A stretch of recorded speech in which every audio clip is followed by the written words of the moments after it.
I'm at Vella of Capsule Computers. Today I'm here with Seth Killian and we're talking about Street Fighter X Tekken. How you doing, mate? I'm doing awesome. That's awesome. So before we go into the game, can you tell us a bit about your role this time? Yeah, so they've given me this crazy job at Capcom. Title is Special Combat Advisor, floats around and things. So this title's a pretty different direction for us in terms of some of the. It's got obviously some traditional fighting elements and some random things as well. And so I'm trying to do the best we can with the system to make sure it doesn't explode under a cloud of awesomeness or insanity. Trying to keep it balanced and fair for everybody and fun. That's a really cool job title. So basically, Street Fighter X Tekken. Capcom have done a lot of crossovers in the past. Marvel vs. Capcom, Top Smoke vs. Capcom, the works. X-Men vs. Street Fighter. What do you bring into this one? What's come out for this one to make it a little bit different? Well, I mean, yes, obviously there's first and foremost Tekken, and the Tekken characters are coming over. You'll get a little bit of the Tekken flavor as far as mechanics go. I always describe Street Fighter as a game of distances, and Tekken is much more about in-your-face, high-low mid mix-ups. So the Tekken characters will still have a lot of that kind of impact up close. But overall, I think the watchword for this game is customization. So we try to offer a level of customization, not just in terms of the look of the characters and things like that, so not just cosmetic customization, but also gameplay customization. And that comes via the gem system, which people have probably heard of. They might not know a lot of details about it, but gems are basically a system of a series of customizable power-ups. You can do things like, more attack power, more defense power, faster speed. This gem will help you build meter, on up to interesting things like gems that will help you break out of rows, or even gems for new players that if you've not been able to do, struggle with some of the special moves, fighting games are tough. You have a gem that will allow you to do special moves with easier inputs and things like that. So it's a wide variety of things designed to power you up and also be able to be customizable around whatever your weaknesses as a player might be or whatever your strengths as a player might be for more advanced guys. What's cool about that is a lot of fighting games I feel they're too aimed at the market, which is just hardcore, crazy fighting game junkies, which is cool. Those are my people, but yes. But to bring in more the casual gamers or people who want to get in fighting games but aren't that great with them. Yeah. You want to tell us a bit about how the gems actually make it easier to get in the game, but still doesn't unbalance the game? Yeah, well, so that's been a big challenge for us, but I think it's been fairly successful. So the idea of gems initially was something that we were exploring for core players, like a way of having, maybe you play as Zangief and I play as Zangief, and maybe yours is a little bit more defensive, and I want to do something else, so maybe I'll play a fast Zangief. So we could actually customize the specific characters. But as far as we realized that the same gem system and its customization will actually allow us to reach casual players in a new way as well. And it's very critical for us to make sure you want to have the deep experience in a game where it's a complicated game with a lot of possibilities and competitive depth, but you also want to, I always call it the helping hand to new players to make sure that they can come into the scene and be able to have the fun of a fighting game.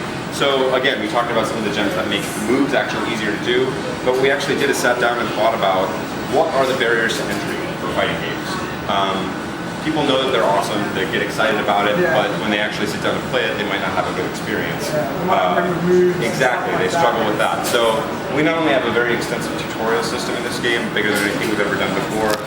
Again, these gems that will help you do easier inputs. So if you struggle with the inputs for some of the super moves, try one of those gems, it'll ease you in. If you're the kind of person that's a good intermediate player, but if somebody starts throwing you, you get flustered and you're like, no, I hate when somebody throws me. We've got a gem that will automatically escape throws for you if you want. And again, that's balanced out in sort of two ways. One, there's what we call an opportunity cost for selecting that gem, which is to say if you select that gem because you need help escaping throws, and I don't need help escaping throws, I can use my gem slot to pick up maybe a power-up gem, so I'm going to do more damage. So in that sense, there's a little bit of balance there. And then the other thing about things like these what we call assist gems, like escaping throws or something like that, it also requires meter to work. So if it is that I try and throw you and your gem helps you automatically escape it, you're also going to lose a third of what we call your cross gauge, aka your super meter, and that's a very important key to staying ahead of the game and being able to win at this title. So you're going to pay for it one way or another, but it's also the kind of thing where, maybe you don't have as much meter as a more advanced player, but you're able to have a fun experience and not have that frustrating feeling of like, I can't do my move, or I get thrown all the time.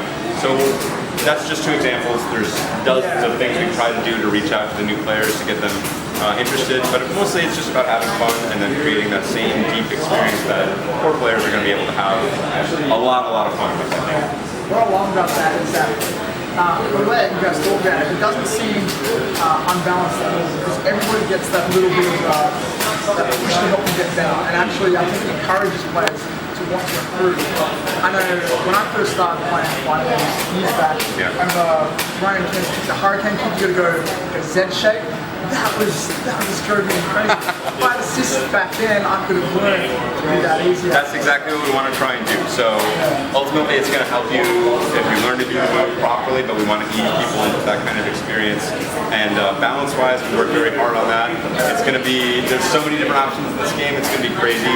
We can always go back to the balance patch if we need to, but hopefully people's ability to customize their own characters will lead to a lot of interesting things.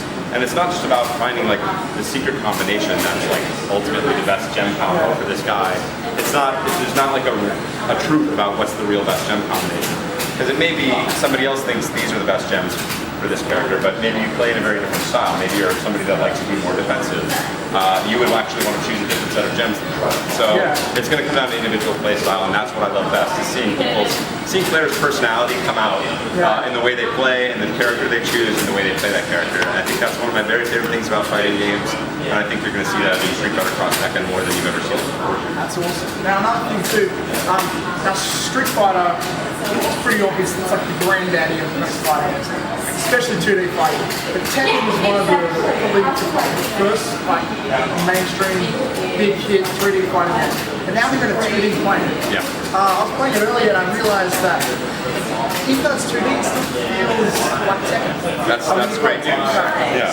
That's great. I've noticed they get a lot more of the juggling and the launch attacks. What does it about that? Yeah, so I mean, you're exactly right that us being Capcom, we've dumped the Tekken characters into more of a Street Fighter kind of style experience, but we did want to maintain that Tekken flavor and that kind of integrity of the characters. So not only do they look like Tekken characters, we hope that they play like Tekken characters as well. So again, you're not going to see too many Tekken characters with like fireballs or anything like that, because they don't have them in Tekken. But what they do is they'll have side steps that help them avoid fireballs from the Street Fighter crew. But then when they get up close, like they're moving around like a 3D planet. Exactly, yeah. So they'll dodge, pass out of the way. But when they get up close, they'll have a lot of the same kind of Tekken gameplay where it's like, I'm either going to go low or mid or high, or I'll try and grab you. So the Tekken characters, I think, are very strong at a closer range, and they have the tools to help them get to that close range. About that, I prefer fighting close range, especially I like the whole typical come with a jump kick, go down for 2 low punches and finish up on the distance. I could do that now with I can use that same sort of Street Fighter strategy with the Tekken character. And it might even work better because they're probably it actually gets quite interesting, and it's been fun for me to watch here today already. Just watch not only Street Fighter players come at this and try and approach it from a Street Fighter mentality and see what they're missing, and then also watch Tekken guys play it and try and play in more of a Tekken style. And I think both groups have ways to go to realize this is actually different from either game. It's a whole new experience. It really is. So it looks, when you look at it, you're like, oh, that's a Street Fighter game. But the more you play it, you'll find it's quite a different experience. So I think it's going to be, it's really fun for me to watch these kind of guys explore it, and I think they're exactly right. I love that. One more thing too is, PlayStation 3, they get a couple exclusive characters. Tell us a bit about that. Sure, yeah, on the PlayStation 3 we've got a fairly healthy complement of additional characters. They tend to be on the lighter side, so we've got Kuro and Toro from Monster Hunter side, and these little feline cats, sort of little mini versions of Kazuya and Ryu in tiny cat form, so that's quite cute.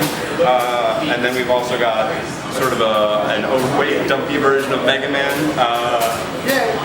Internet Playmate. Well, this was originally developed at the time where we had more Mega Man projects in the works, and it was sort of easier. Mega Man has become a sensitive subject for Mega Man fans. The Legends. But when we began the development and put them into the game this way, it was still a fun time for Mega Man. And now it's become more of a sour time for Mega Man. So the timing's not great. But we still love Mega Man. We do still love Mega Man. I mean, we wouldn't put him in the game if we were trying to stay away from the property. Mega Man still has a good future at Capcom, so I don't want anybody to worry about that. I love Mega Man and Marvel's Capcom too. There you go. And as a mascot for Capcom, we wanted to have him in the game, sort of opposite Pac-Man from the Namco side, who's a great representative from the Namco team. So we wanted to have those two guys going at it, as well as Kuro and Toro. And then finally we've got Cole from Infamous. The Infamous series is full of electrical powers and whatnot, and obviously he's going to be a Sony exclusive. It's PlayStation 3. I heard, correct me if I'm wrong, but there will not be, there's no planned Turbo editions, but there will be DLC. Yes, so our approach, you know, I think we've in some ways been justifiably beaten up for maybe releasing too many disc versions of games. For me, it's always sort of a bittersweet because it's, of course I want more fighting games. So far be it from me to complain about more fighting game content, but we know the market's been changing, and so we want to move away from releasing quite as many discs. And when people buy a disc like Street Fighter X Tekken, we want them to know that we've got DLC plans far into the future to keep this game fresh and interesting in a long way that's not going to require you to buy an extra disc. So yeah, no, don't expect a Super Street Fighter X Tekken. When can we expect to come out? We're at March 9th on PlayStation 3 and Xbox 360. Manuel signing out. Seth Killian. Thanks.